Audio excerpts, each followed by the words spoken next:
Movie शुरू होती है तो हम एक कपल को देखते हैं। उस लड़की का नाम केट है और उसका बेबी होने वाला होता है। वो हॉस्पिटल जाती है, लेकिन हॉस्पिटल जाकर वो हर जगह खून देखती है। जब उसका बेबी पैदा होता है तो वो डेड होता है। ये देखकर वो बहुत उदास हो जाती है और चिल्ला चिल्ला कर रोने लगती है। वहाँ पर सब लोग बहुत अजीब लग रहे थे, लेकिन अचानक से केट की आंख खुल जाती है क्योंकि ये सिर्फ एक ख्वाब था। वो बहुत परेशान हो जाती है और अपने वॉशरूम आ जाती है। असल में भी उनके साथ ऐसा ही हुआ था। उन्होंने अपना थर्ड बेबी इसी वजह से खो दिया था। तो अब केट को अपना बेबी बहुत याद आया करता था और वो उसे भूलने के लिए मेडिसिन भी लिया करती थी। वो इतनी परेशान रहने लगी थी कि वो बहुत मेंटली वीक होती जा रही थी। इस वजह से उस कपल की आपस में बहस भी होती रहती थी। केट अपने इस दुख को भुलाने के लिए ड्रिंक भी किया करती थी, लेकिन साथ ही साथ वो काउंसलिंग सेशंस भी लिया करती थी क्योंकि वो खुद को ठीक करना चाहती थी। क्योंकि केट के पहले भी 2 बच्चे थे और वो चाहती थी कि वो उनके लिए अच्छी मॉम का रोल प्ले करे। उसकी एक छोटी सी बेटी होती है जो कि डेफ होती है और एक बेटा होता है। अपना थर्ड चाइल्ड होने के बाद वो उसे भुला नहीं पाई, तो वो अपने हस्बैंड से कहती है कि हम उसकी जगह एक और बेबी अडॉप्ट कर लेते हैं, या बेबी ना भी सही कोई छोटी उम्र का बच्चा ही अडॉप्ट कर लेते हैं। उसका हस्बैंड उसकी बात मान लेता है और फिर एक दिन वो ऑर्फनेज होम जाते हैं। यानी उस जगह बहुत सारे ऐसे बच्चे रहते थे जिनकी वो वहाँ पर एक बच्ची से मिलते हैं जिसका नाम एस्तर होता है। वो तकरीबन 9-10 साल की थी। वो दोनों उससे बातें करते हैं तो उनको ये बच्ची बहुत अच्छी लगती है। वो बच्ची भी इनसे हंसकर बात कर रही थी, यानी वो भी इनके साथ घुल मिल गई थी। वो दोनों खुश हो जाते हैं कि ये बच्ची अब इनके तीसरे बच्चे की कमी पूरी कर देगी। इस बच्ची को अपने साथ ले जाने के लिए वो ऑर्फनेज होम की सिस्टर के पास जाते हैं। वो उनसे एस्तर के बारे में पूछते हैं कि ये कैसी बच्ची है। तो सिस्टर बताती है कि ये बच्ची बहुत समझदार है और उम्र से बड़ी बातें करती है। इसमें मैनर्स भी बहुत ज्यादा है और खुश इखलाक भी है, यानी हंस के बात करती है। वो बताती है कि इसकी फैमिली एक एक्सीडेंट में मारी गई और ये बहुत मुश्किल से बची, लेकिन इसने इस चीज को कभी फील नहीं किया। बेशक ये रशिया से है, लेकिन इसको इंग्लिश भी बहुत अच्छी बोलनी आती है क्योंकि ये बहुत इंटेलिजेंट है। अब वो कपल उसको अपने साथ घर ले आता है। केट की छोटी बेटी एस्टर को देख के बहुत खुश होती है क्योंकि उसे अपनी बहन जो मिल गई थी, लेकिन केट का बेटा जेलस हो रहा था कि मेरे मॉम और डैड इसे क्यों ले आए हैं। अब वो मुझे वैसी इंपॉर्टेंस नहीं देंगे। वो एस्टर के साथ भी ठीक से बात नहीं कर रहा था। अब एक रात केट और उसका हस्बैंड अपने रूम में होते हैं कि तभी एस्टर केट की छोटी बेटी के साथ वहाँ पर आ जाती है और कहती है कि मॉम हमें डर लग रहा है, हमसे सोया नहीं जा रहा। तो केट ने अपने पास बुला लेती है। एक दिन घर के पास फॉरेस्ट में केट का बेटा एक गेम खेल रहा होता है। उसके पास एक शॉर्ट गन थी और वो निशाने लेकर चीजें शॉट कर रहा था, लेकिन इसी दौरान गलती से उससे एक कबूतर पर शूट हो जाता है। कबूतर पूरी तरह से जख्मी हो चुका था और वो नीचे गिर जाता है। वो बच्चा भाग कर उस कबूतर के पास जाता है, लेकिन तभी एस्तर और वो छोटी बच्ची भी आ जाती है। एस्तर फौरन से एक पत्थर लाती है और उस बच्चे को देकर कहती है कि इस कबूतर को फौरन से मार दो, वरना ये ऐसे ही तड़पता रहेगा और इसे दर्द होती रहेगी। लेकिन केट का बेटा कहता है कि सॉरी, मैं ऐसा नहीं कर सकता, मैं इसे नहीं मार सकता। तो एस्तर कहती है कि हमें इसे मारना होगा और खुद ही पत्थर जोर से उस कबूतर पर मारती है, जिससे उसका बहुत ब्लड निकलता है और वो मर जाता है। अब न जाने वो ब्रेव थी या जालिम, हम यहाँ पे कुछ नहीं जान पाते। अब अगला सीन हमें स्कूल का दिखाया जाता है। एक बच्ची एस्तर को स्कूल में बहुत तंग किया करती थी। वो उसे हर वक्त टॉर्चर किया करती थी। एस्तर बैठी होती है कि वो बच्ची उसके पास आती है और उसके गर्दन पर टच करती है, लेकिन इस बार एस्तर बहुत ऊंची चिल्लाती है जिससे सब बच्चे डर जाते हैं और फिर वो स्कूल से घर आ जाती है। अब हम देखते हैं कि केट एस्तर से बहुत प्यार करने लग गई थी और उसका हर तरह से ख्याल रखती थी जैसे एक माँ अपनी बेटी का रखती है। वो एस्तर से कहती है कि क्या मैं तुम्हें अपने तीसरे बच्चे यानी बेटी की ग्रेव दिखाऊं। तो एस्तर उसके साथ चली जाती है, लेकिन जैसे ही वो वहाँ पर पहुँचती है तो वो ग्रेव देखकर रोने लगती है। केट को ये देखकर उस पर बहुत प्यार आता है और वो उसे हक कर लेती है, यानी गले से लगा लेती है। इन दोनों में इतना गहरा प्यार हो गया था कि लग ही नहीं रहा था कि एस्तर को ऑर्फनेज से लाया गया है। अब हम घर का सीन देखते हैं जहाँ पर केट और उसका हस्बैंड एक साथ पर्सनल टाइम स्पेंड कर रहे होते हैं, लेकिन तभी वहाँ पर एस्तर आ जाती है, लेकिन फिर वो वहाँ से चली जाती है। केट उसके पीछे जाती है तो एस्तर केट से कहती है कि आप परेशान ना हो, इजी रहे, मैं सब जानती हूँ। केट केट काफी हैरान होती है कि इतनी छोटी सी बच्ची इतनी सारी बातें कैसे कर लेती है। वो अपने हस्बैंड से इस बारे में डिस्कस करती है तो उसका हस्बैंड कहता है कि वो कौन सा हमारे साथ रहती थी और हमें क्या पता कि उसने क्या क्या सीखा हो। वैसे भी सिस्टर ने भी तो बताया था कि वो बातों को जल्दी पिक कर लेती है। अब अगले दिन हम देखते हैं कि केट का हस्बैंड अपने बच्चों को पार्क में लेकर जाता है, साथ एस्टर भी होती है। वो वहाँ पर खेल रहे होते हैं कि तभी हम उस बच्ची को देखते हैं जो कि स्कूल में एस्टर को तंग किया करती थी। एस्टर उसे अजीब नजरों से घूरने लगती है तो वो बच्ची थोड़ा परेशान हो जाती है कि अब मैंने इसके साथ तो कुछ नहीं किया, लेकिन एस्टर उसे घूरने तक ही लिमिटेड नहीं रहती बल्कि उसे स्लाइड से धक्का दे देती है, जिससे उस बच्ची को बहुत बुरी चोट आती है। रात को वो सब मिलकर डिनर कर रहे होते हैं तो केट का हस्बैंड उस बच्ची यानी एस्टर से पूछता है कि असल में हुआ क्या था। तो एस्टर कहती है कि डैडी हम तो सिर्फ खेल रहे थे, वो खुद स्लिप होकर गिरी। उसकी छोटी बेटी भी यही कहती है, लेकिन केट का बेटा उसे बहुत अजीब तरह से देख रहा था क्योंकि उसे पता था कि झूठ बोल रही है। वो एस्टर से कहता है कि तुम झूठ बोल रही हो। तो उसके पेरेंट्स उससे कहते हैं कि इससे सॉरी कहो, लेकिन वो बच्चा कहता है कि मैं ऐसा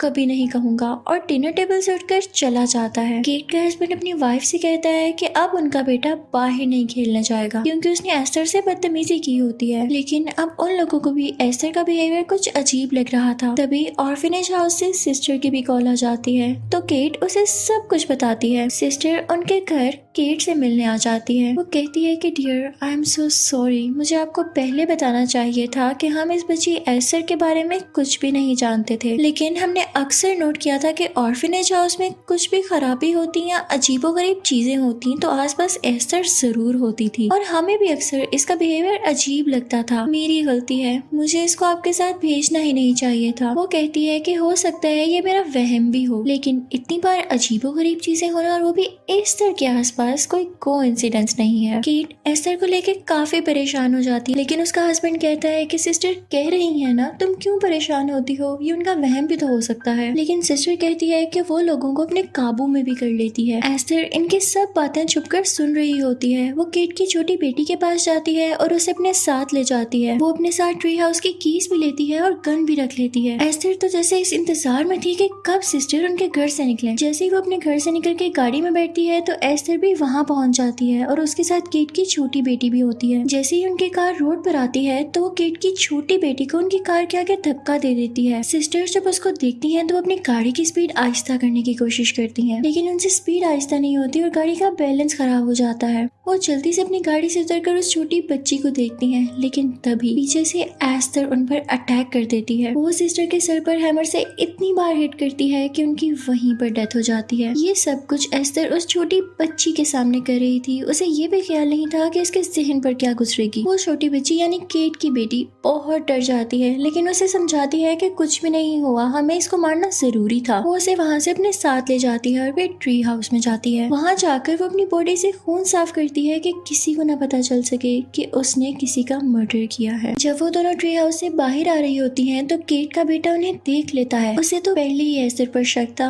तो वो उस पर नजर रखता है, लेकिन जैसे ही एस्टर उस तरफ देखती है तो वो छुप जाता है। लेकिन एस्टर ने फिर भी उसको देख लिया था। रात को जब वो सो रहा होता है तो एस्टर एक पेपर कटर लेकर उसके पास जाती है। वो उससे बहुत डराती है कि अगर तुमने किसी को कुछ बताया तो मैं तुम्हें मार दूंगी। एस्टर की अजीब हरकतों को नोटिस करते हुए वो कपल उसे एक काउंसलर के पास लेकर जाता है, लेकिन यहाँ भी एस्टर उस काउंसलर को बहुत ही चालाकी से अपनी बातों में ले लेती है। वो उसे इस तरह से अपनी बातों में काबू करती है कि उसे ये लगने लगता है कि केट ही बुरी है और केट एस्टर को वो राइट्स नहीं दे रही जो एक बच्चे के होने चाहिए। जब केट का हस्बैंड ये सुनता है तो वो अपनी बीवी से बहुत गुस्सा होता है कि तुम्हारा ही प्लान था, अब तुम क्यों नहीं हैंडल कर पा रही हो इसको। उन दोनों में फिर से लड़ाइयाँ शुरू होने लगती हैं। जब वो लोग घर पहुँचते हैं तो उन्हें ऑर्फनेज से कॉल आती है जो बता रहे होते हैं कि सिस्टर अभी तक मिसिंग है। ये बात बाहर फैलती है तो पुलिस इस पर इन्वेस्टिगेशन करती है और उन्हें उस सिस्टर की डेड बॉडी मिलती है। केट और उसका हस्बैंड काफी परेशान हो जाते हैं कि आखिरी बार तो ये हमारे घर आई थी और फिर वापसी पर ऐसा क्या हुआ कि ये मारी ही गई। लेकिन वो कपल कहता है कि हम मिल के पता लगाएंगे कि एस्टर आई कहाँ से है। केट कहती है कि हम उस रशियन ऑर्फनेज में पता करेंगे कि एस्टर नाम की लड़की कब आई। वो हर जगह से इन्वेस्टिगेशन कर लेते हैं, लेकिन उन्हें पता चलता है कि रशिया के किसी भी ऑर्फनेज में एस्टर नाम की कोई लड़की नहीं थी। फिर सीन चेंज होता है और हम देखते हैं कि केट किचन में काम कर रही होती है और तभी वहाँ पर एस्टर आती है। एस्टर के हाथ में कुछ फ्लावर्स थे जो कि वो केट को देती है। केट को ये देखकर बहुत गुस्सा आता है क्योंकि वो फ्लावर्स उसकी छोटी बेटी की ग्रेव के थे। वो एस्टर से फ्लावर्स छीनने की कोशिश करती है और उसका बाजू जोर से पकड़ती है, लेकिन एस्टर भी उसे वो फ्लावर्स नहीं दे रही होती। तभी केट का हस्बैंड वहाँ पर आ जाता है और उन दोनों को रोकता है, लेकिन केट रोते रोते अपनी बेटी की ग्रेव पर चली जाती है और उससे रोककर बातें करने लगती है। अब अगले सीन में केट का हस्बैंड जब घर आता है तो एस्टर उससे कहती है कि मुझे केट ने बहुत मारा है, लेकिन असल में उसने खुद को ही हर्ट किया होता है। उसने खुद को ऐसी चोट दी थी कि जिससे लगे कि केट ने उसकी हड्डियां तोड़ दी हैं। केट के हस्बैंड को बहुत बुरा लगता है क्योंकि उसने अपनी वाइफ को इतना जालिम नहीं समझा था। वो इस बात के बाद से अपनी वाइफ से और दूर जाने लगता है। केट को पहले ही सब कुछ बहुत अजीब लग रहा होता है और अपने हस्बैंड का ये बिहेवियर देख के वो ड्रिंक करने लगती है, जिसके लिए वो वाइन लेने एक स्टोर पर जाती है, लेकिन फिर भी वो ड्रिंक नहीं करती और सारी की सारी वाइन वेस्ट कर देती है। एक दिन केट अपने बच्चों को स्कूल छोड़ने जा रही होती है। जब उसका बेटा स्कूल के अंदर एंटर हो रहा होता है तो उसके बैग से उसकी कुछ बुक्स गिर जाती हैं। केट उसकी बुक्स उसे लौटाने के लिए वहां पर जाती है, लेकिन पीछे से एस्टर वो गाड़ी स्टार्ट कर देती है, जिसकी वजह से वो गाड़ी पीछे की तरफ जाने लगती है और उस गाड़ी में केट की छोटी बेटी भी थी। केट जब ये देखती है तो वो उस गाड़ी को रोकने की बहुत कोशिश करती है और आसपास के लोग भी, लेकिन कोई भी उसे रोक नहीं पाता कि तभी पीछे पड़ी बर्फ में गाड़ी खुद ही जाकर रुक जाती है। केट भागकर गाड़ी में से अपनी बेटी को निकालती है और उसे प्यार करने लगती है। वो इस बात के बाद से और भी ज्यादा डिप्रेस्ड रहने लगी थी क्योंकि उसे ऐसा लग रहा था कि कोई उसे खुश रहने नहीं दे रहा। लेकिन जब उसका हस्बैंड ये सब बातें नोटिस करता है तो वो उसके काउंसलर को घर पर बुला लेता है। केट का हस्बैंड काउंसलर को बताता है कि ये रात को वाइन लेकर आए हैं, लेकिन केट उनको कहती है कि मैंने वाइन चखी तक नहीं है। केट की काउंसलर उससे कहती है कि आपको रिहेबिलिटेशन सेंटर पर भेजा जाएगा, जहां पर आपसे वाइन छुड़वाई जाएगी और आप बिल्कुल ठीक होकर लौटेंगी, लेकिन कोई भी उसकी बात पर यकीन ही नहीं करता। अब हम देखते हैं कि केट का बेटा अपनी बहन के पास जाता है और उससे पूछता है कि क्या तुम्हें कुछ पता है। तो वो छोटी बच्ची कुछ ड्राइंग्स बनाने लगती है, जिसे देखकर ये साफ साफ पता चल रहा था कि एस्टर ने मर्डर भी किया है और क्या क्या गलत काम करती आ रही है। अब केट के बेटे को ये कंफर्म हो चुका था कि एस्टर बुरी लड़की है। वो अपनी बहन से कहता है कि मैं ट्री हाउस तक जाऊंगा और कुछ प्रूफ्स इकट्ठे करूंगा, जिसकी वजह से हम एस्टर के फेस से पर्दा हटा सकते हैं। वो सोचता है कि मैं अपने पेरेंट्स को बता कर ही रहूंगा कि ये अच्छी नहीं। दूसरी तरफ केट एस्टर का रूम चेक कर रही होती है। वहाँ पर उसे एक बुक मिलती है जिसमें काफी ज्यादा फोटोग्राफ्स होती हैं और उसी बुक पर एक इंस्टीट्यूट का नाम भी लिखा होता है, जिस पर केट रिसर्च करती है। केट को बहुत तजस्सुस होता है और वो वहाँ पर कॉल करके पूछती है कि क्या ये ऑर्फनेज है। तो आगे से एक लेडी बोलती है कि नहीं,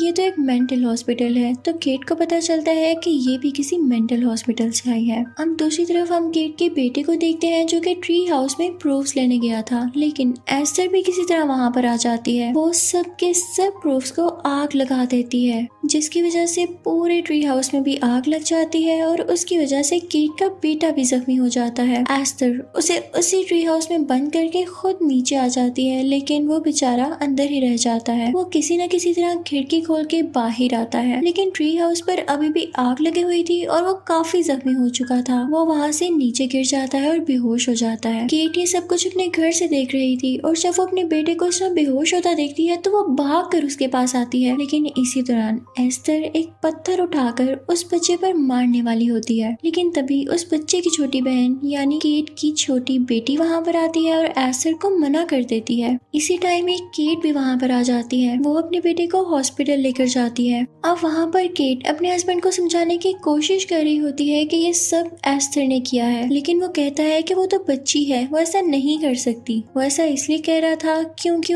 उस बच्ची एस्टर ने उसको अपनी बातों में ऐसा मगन किया था कि वो कुछ भी सुनने को तैयार नहीं था। अब हम देखते हैं कि एस्टर गुस्से में उस जगह पर जाती है जहाँ पर केट का बेटा होता है। वो वहाँ पर उसे मारने की कोशिश करती है, लेकिन लकीली उसे बचा लिया जाता है। केट को जब ये पता चलता है तो उसे बहुत गुस्सा आता है और वो जाती है एस्टर के पास और उसे सबके सामने जोरदार थप्पड़ मारती है। वो जानती थी कि ये एस्टर ने ही किया है, लेकिन डॉक्टर्स यहाँ पर केट को ही पागल समझते हैं और उसे एक इंजेक्शन दे देते हैं। केट का हस्बैंड वहाँ पर जाता है और एस्टर को अपने सीने से लगा लेता है क्योंकि वो यही समझ रहा था कि ये बच्ची बेकसूर है। अब हम देखते हैं कि केट हॉस्पिटल में ही होती है और उसका हस्बैंड अपनी छोटी बेटी और एस्टर को लेकर घर आ जाता जाता है। घर आने के बाद वो वाइन पीने लगता है। तभी वहाँ पर एस्टर आती है। उसने बूढ़ों की तरह खुद को ड्रेस किया होता है। उसने काफी ज्यादा मेकअप किया हुआ था और वो आके केट के हस्बैंड के पास बैठ जाती है। लेकिन वो तो एस्टर को अपनी बेटी समझता था, तो वो वहाँ से उठकर चला जाता है और एस्टर भी गुस्से में अपने रूम में चली जाती है। दूसरी तरफ हम देखते हैं कि केट को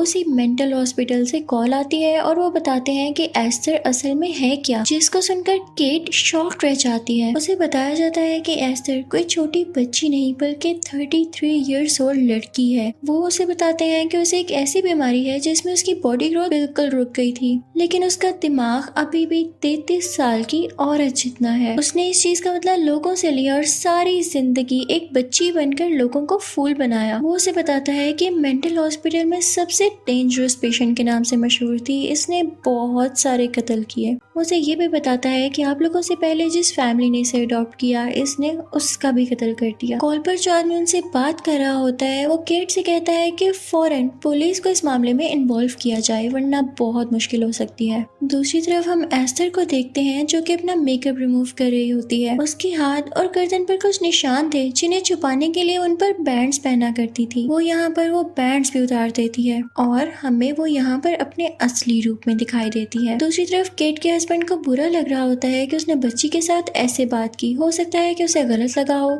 वो उससे बात करने के लिए जाता है, लेकिन जब उसके रूम में जाता है तो देखता है कि वहाँ पर काफी अजीबोगरीब पेंटिंग्स लगी हुई हैं और तभी उसकी कॉल आती है। वो अपनी कॉल सुनने ही वाला होता है कि पीछे से वो बच्ची एस्टर यानी वो लड़की जो 33 साल की है उस पर अटैक कर देती है और वो वहीं पर मर जाता है। केट की छोटी बेटी भी वहाँ पर होती है और ये सब कुछ होता देख रही होती है। वो जाकर अपने रूम में छुप जाती है। दूसरी तरफ केट भी हॉस्पिटल से अपने घर जा रही होती है और साथ में पुलिस को भी इन्फॉर्म कर देती है। केट जब घर पहुंचती है तो वो देखती है कि उसका हस्बैंड मरा हुआ है। वो उसके पास जाके बहुत रोती है और बहुत रिग्रेट फील करती है कि उसे ये सब पहले क्यों नहीं पता चला। अगर उसे एस्टर की सच्चाई के बारे में पहले इल्म हो जाता तो हो सकता वो अपने शौहर को बचा सकती थी। केट अपनी छोटी बेटी को ढूंढने के लिए पूरे घर में देखती है, लेकिन तभी एस्टर उस पर भी शूट कर देती है और वो जख्मी हो जाती है। दूसरी तरफ हम केट की छोटी बेटी को देखते हैं जो कि एस्टर से छुपने के लिए एक ग्रीन हाउस में छुप जाती है, लेकिन एस्टर भी उसे ढूंढ रही थी। उतनी ही देर में हम देखते हैं कि केट ग्रीन हाउस की छत पर आ जाती है और वो एस्टर को डिस्ट्रैक्ट करने की कोशिश कर रही थी और इसी दौरान वो उसका शीशा तोड़ती है और उस पर जंप लगा देती है। उसी वक्त पुलिस भी वहाँ पर आ जाती है।